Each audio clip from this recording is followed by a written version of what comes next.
Bismillahirrahmanirrahim. Assalamualaikum warahmatullahi wabarakatuh.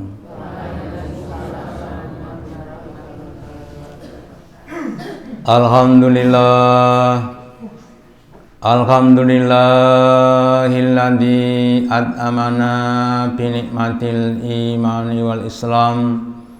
Asyhadu alla ilaha illallah wahdahu la syarikalah wa asyhadu anna Muhammadan abduhu wa rasuluhu la nabiyya wa la rasula ba'dah. Allahumma sholli ala Muhammad wa ala ali Muhammad kama sholaita ala ali Ibrahim innaka hamidum majid wa barik ala Muhammad wa ala ali Muhammad kama barakta ala ali Ibrahim innaka hamidum majid. Qala Allahu ta'ala fi kitabihil karim. A'udzu billahi minasy syaithanir rajim. Ya ayyuhalladzina amanu ittaqullaha haqqa tuqatih wa la tamutunna illa wa antum muslimun. Wa qala Rasulullah sallallahu alaihi wasallam khairun nasi tulu umuruhu wa kathura hasanatuhu wa sarun nasi tulu umuruhu wa kathura sayiatuhu. Bapak Ibu hadirin yang dirahmati Allah Ta'ala, yang pertama dan utama, marilah kita selalu meningkatkan kesyukuran kita, keimanan dan ketakwaan kita kepada Allah Ta'ala dengan menggunakan nikmat-nikmatnya Allah Ta'ala di tempat-tempat yang telah diperintahkan Allah, di tempat-tempat yang diridhai oleh Allah Ta'ala. Sebagian nikmat Allah adalah nikmat waktu masa, entah itu mulai dari bilangan hari, bulan, dan tahun yang dapat kita gunakan untuk beribadah kepada Allah Ta'ala. Sehingga dalam sebuah hadisnya Nabi bersabda, khairun nasi tulu umuruhu wa kathra hasanatuhu, yang artinya sebaik-baik manusia itu adalah orang yang umurnya panjang tetapi banyak kebaikannya, banyak pahalanya. Wa sarun nasi tulu umuruhu wa kathra sayiatuhu, sebaliknya sejelek-jelek manusia itu adalah orang yang umurnya panjang tetapi banyak dosanya, banyak keburukannya. Maka dengan semakin bergantinya hari, bulan, dan tahun, seharusnya kita harus menggunakan sisa-sisa umur kita untuk semakin menambah kebaikan-kebaikan. Dan juga dijelaskan bahwa barang siapa yang hari ini, bulan ini, tahun ini itu lebih baik dibanding yang kemarin, maka dia termasuk orang-orang yang berbahagia, orang-orang yang beruntung. Tetapi kalau hari ini, bulan ini, tahun ini sama dengan yang kemarin, maka dia termasuk orang-orang yang rugi.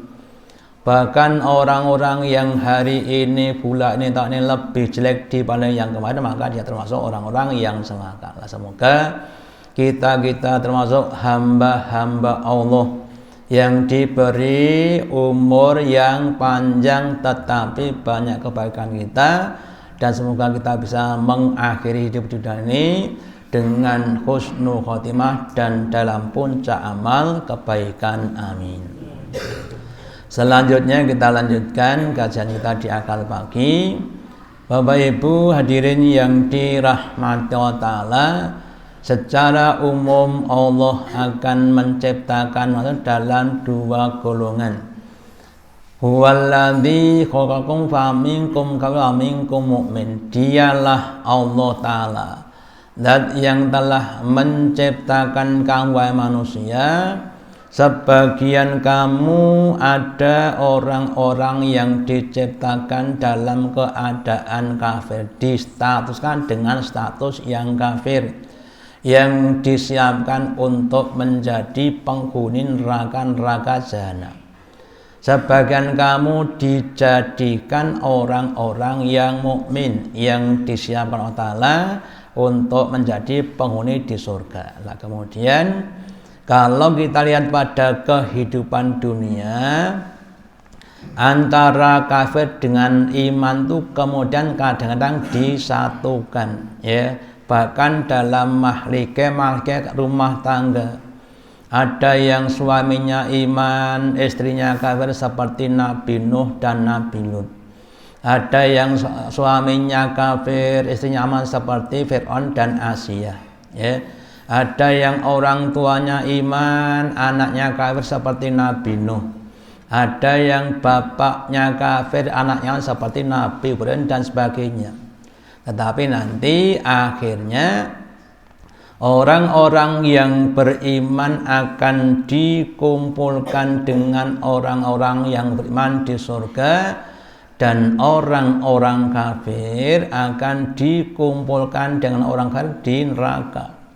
Bahkan di alam barzah, roh-roh dari orang yang sudah meninggal, rohnya orang beriman ya akan kumpul dengan rohnya orang beriman, dan orang kafir akan juga berkumpul dengan rohnya orang kafir. Maka kemudian di dalam surat Al-Ankabut, surat yang ke-29, ayat yang ke-9, Allah berfirman, walladzina amanu, dan orang-orang yang beriman, wa sholihati, dan membuktikan keimanannya dengan berbagai macam amal soleh, dengan sholat, dengan puasa, zakat, atau juga yang lainnya, berbakti kepada kedua orang tuanya, berbaik dengan tetangga dan sebagainya. Lalu iklanahum fis sholihin, sungguh akan kami masukkan mereka ke dalam kelompoknya, golongannya orang-orang yang sholihin. Jadi ketika kita di dunia itu menjadi orang yang beriman, maka besok kita akan dikumpulkan Allah dengan orang-orang yang sholihin dan dengan rahmatnya Allah Ta'ala. Bahkan besok ketika kita bangun dari kubur kita juga dibangkitkan dengan orang-orang yang sama-sama beriman. Nah, makanya kalau kita tidak ingin menjadi orang-orang yang kafir, maka kita harus banyak-banyak mensahabati dengan orang-orang yang sholih. Jangan sampai kita dekat-dekat dengan orang kafir. Kalau orang Jawa berkata, ojo cedak-cedak kebu, apa Pak? Nah, ojo cedak-cedak kebu gupak, maksudnya kerbau yang habis berenang atau di kubangan lumpur, kita jangan sampai dekat-dekat. Kenapa? Nanti tidak kena lumpurnya, tidak kena dosanya. Makanya kemudian memang dalam kehidupan dunia ini akan dicampurkan, tapi kita harus waspada. Bukan masalah kita itu gengsi atau sombong, bukan.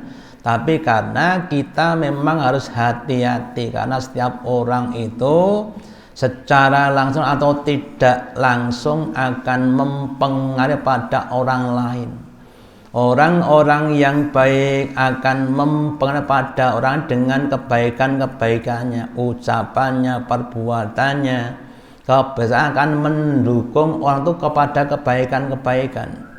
Nah, demikian juga orang-orang yang buruk, ya secara langsung tidak langsung ucapannya, perbuatannya, kebiasaannya, pola pikirnya, sudut pandang juga akan mengarahkan orang pada keburukan pula. Makanya monggo kita semuanya berusaha untuk dekat dengan orang-orang yang baik, melazimi pada orang yang baik supaya kita menjadi orang-orang yang baik.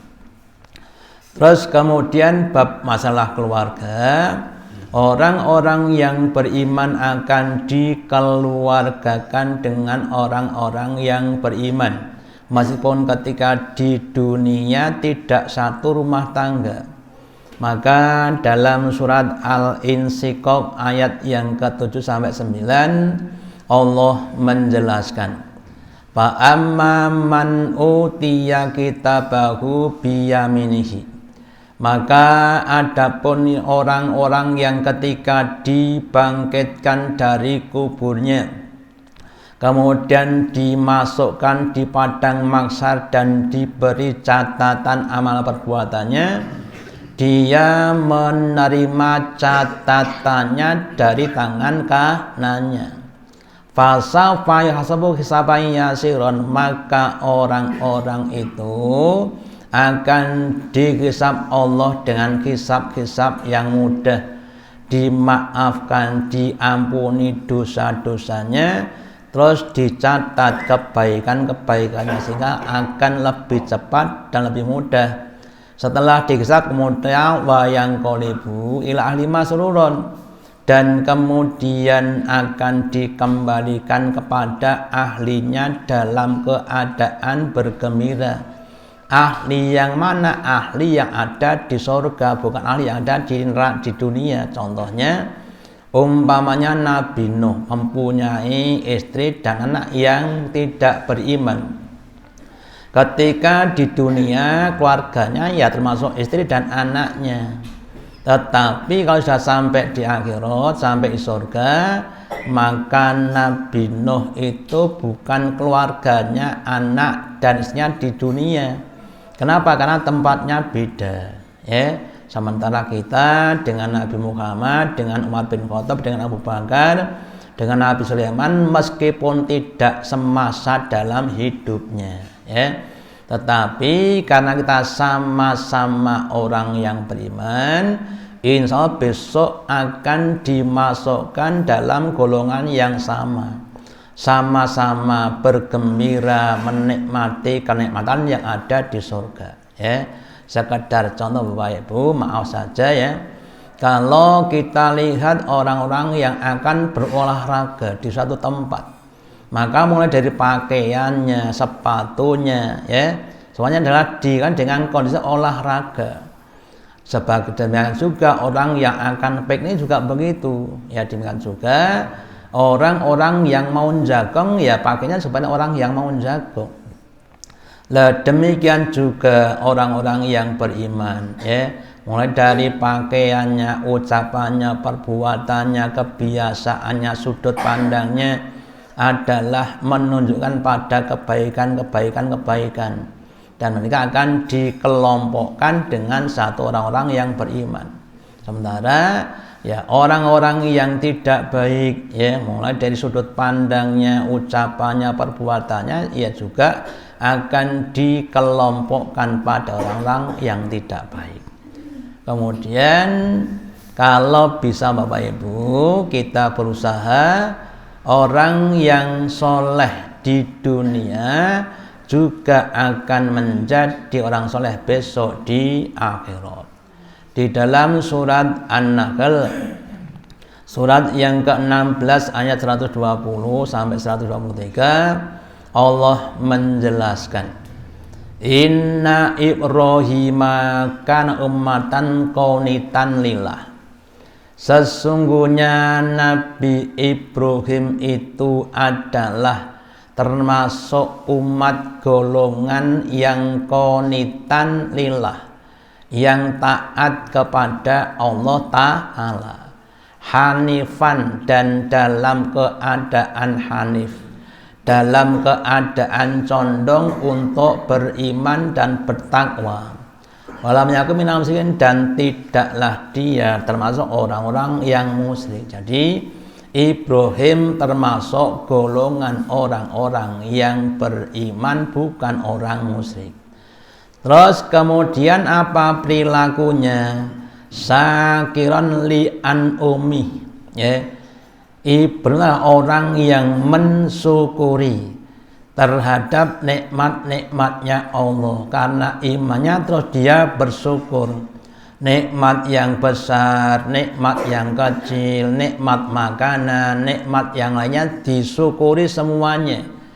Disyukuri dengan cara digunakan untuk menambah keimanannya.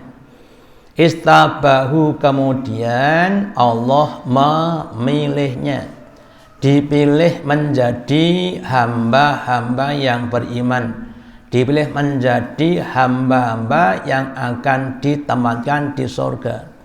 Terus wahadahu ila siratim mustaqim, setelah dipilih kemudian diberi petunjuk terhadap atau kepada jalan-jalan yang lurus.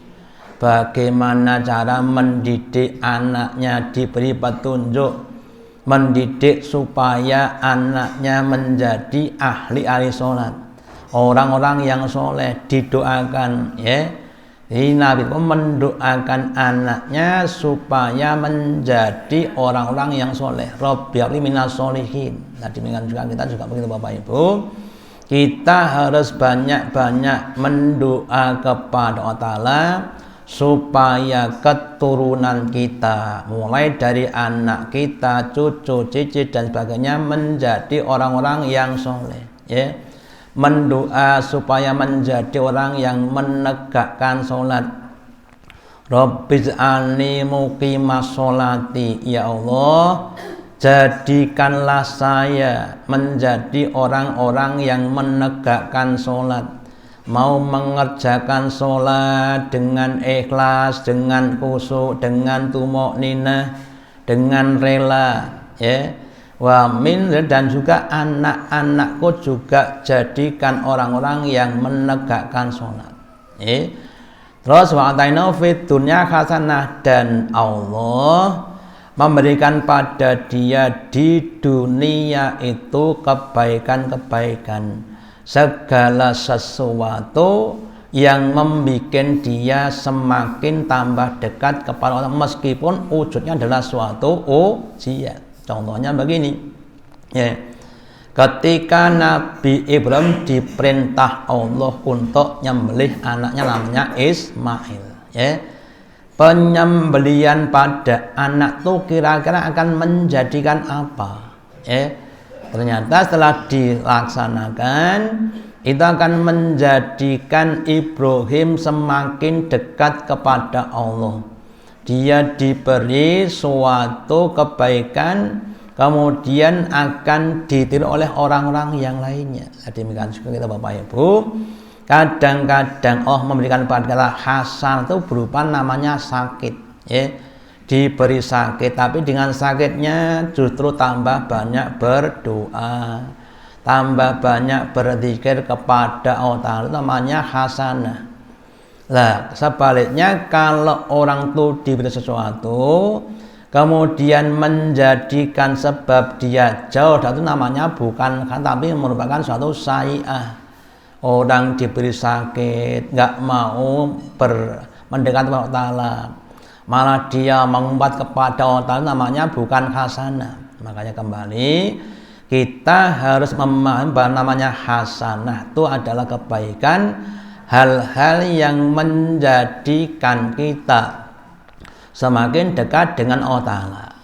Terus wa innahu fi'alni minas sholihin, dan sesungguhnya Ibrahim itu di akhirat besok termasuk orang-orang yang soleh. Jadi orang yang di dunia dalam keadaan soleh, di akhirat juga dalam keadaan soleh sebagai dampak hasil dari perbuatan yang ada di dunia.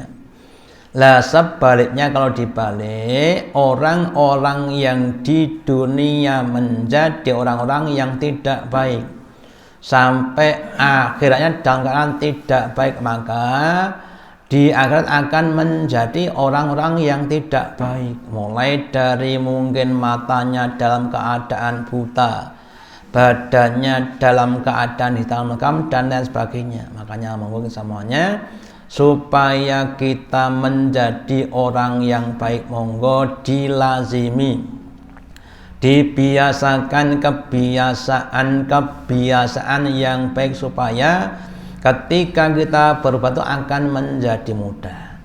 Tsumma auhayna, kemudian kau mewahyukan, perintahkan kepada Muhammad, anit tabi millata Ibrahim hanifan, supaya kamu wahai Muhammad dan umatmu untuk mengikuti pada sunnah-sunnah Ibrahim. Jadi kita ini Bapak Ibu menjadi umatnya Kanjeng Nabi Muhammad, ada sebagian amalan-amalan Nabi Ibrahim yang harus kita lakukan.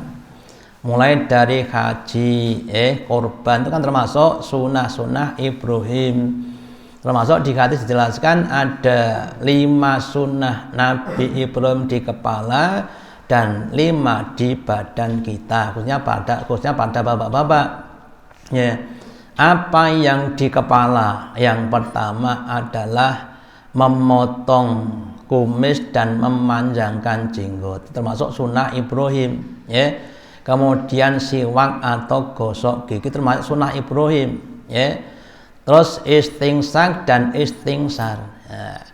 Memasukkan air ke dalam hidung dan menyemprotkannya itu kadang-kadang kita jarang yang melakukan, gitu Bu. Nah, jadi air itu ketika kita wudhu, kita masukkan di hidung, kemudian kita keluarkan, itu rasanya tidak enak, rasanya sakit, tapi akan menjadi kebaikan-kebaikan, ya. Mata kita akan semakin tajam, semakin kuat, kemudian ya kita tidak akan kena namanya migrain. Ya, ada kisah seorang orang beriman dari daerah negara Arab, ya, dia sakit kepala, kemudian dia periksa dengan seorang dokter dari Eropa. Ditanya, "Loh, Bapak dari mana?" "Oh, saya dari Arab." "Berarti agamanya Islam?" "Iya." "Lah kenapa Bapak sakit kepala, ya, kok datang ke sini?" "Lah mau memang berobat."